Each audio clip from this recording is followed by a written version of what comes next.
ഇന്ന് മോളൂസ് സ്കൂളിലേക്ക് പോകാനുള്ള തയ്യാറെടുപ്പാണ്. അപ്പോൾ മോളൂസിന് കൊണ്ടുപോകാനുള്ള ഭക്ഷണം റെഡിയാക്കുക. അതായത് ഭക്ഷണം റെഡിയാക്കാനൊന്നുമില്ല, അവൾ സ്കൂളിൽ നിന്നാണ് ഭക്ഷണം കഴിക്കുക. അപ്പോൾ അവൾക്ക് പ്ലേറ്റും വെള്ളം നിറച്ച് കുപ്പിയും പിന്നെ ഒരു ഉപ്പേരി പാത്രമുണ്ട്. ഉപ്പേരി പാത്രത്തിൽ എന്ത് വേണമെങ്കിലും ആക്കാം, പപ്പടം, അച്ചാർ, ഉപ്പേരി, അങ്ങനെ എന്തെങ്കിലും മതി. അപ്പോൾ സ്കൂളിൽ നിന്ന് കറികളൊക്കെ ഉണ്ടെങ്കിലും വീട്ടിൽ നിന്ന് എന്തെങ്കിലും കൊണ്ടുപോകണമെന്ന് നിർബന്ധമാണ്. അപ്പോൾ അതുകൊണ്ട് ഞാനിന്ന് വെണ്ടയ്ക്ക വറുത്തിട്ട് ആക്കി കൊടുത്തിട്ടുണ്ട്. അപ്പോൾ അത് ഒരു ഡപ്പയിലാക്കിയിട്ട് അടച്ചു വെച്ചിട്ടുണ്ട്. മോളൂസ് യൂണിഫോം ഇടാനുള്ള തിരക്കിലാണ്. അത് കഴിഞ്ഞ് ചായ കുടിച്ചിട്ട് മെല്ലെ സ്കൂളിലേക്ക് പോകും. അപ്പം നമുക്കിത് അടച്ച് ഡപ്പയും പ്ലേറ്റും വെള്ളം കുപ്പിയൊക്കെ ബാഗിലേക്ക് ആക്കി വയ്ക്കാം. അതും കഴിഞ്ഞ് മോള് സ്കൂളിലേക്ക്.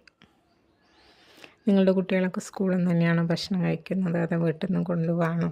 കമൻറ്റ് ചെയ്യൂ കേട്ടോ. കുട്ടികൾക്ക് ഇഷ്ടമാവും സ്കൂളിലത്തെ ഫുഡ്. ഇവിടെ ഇഷ്ടമാണ്.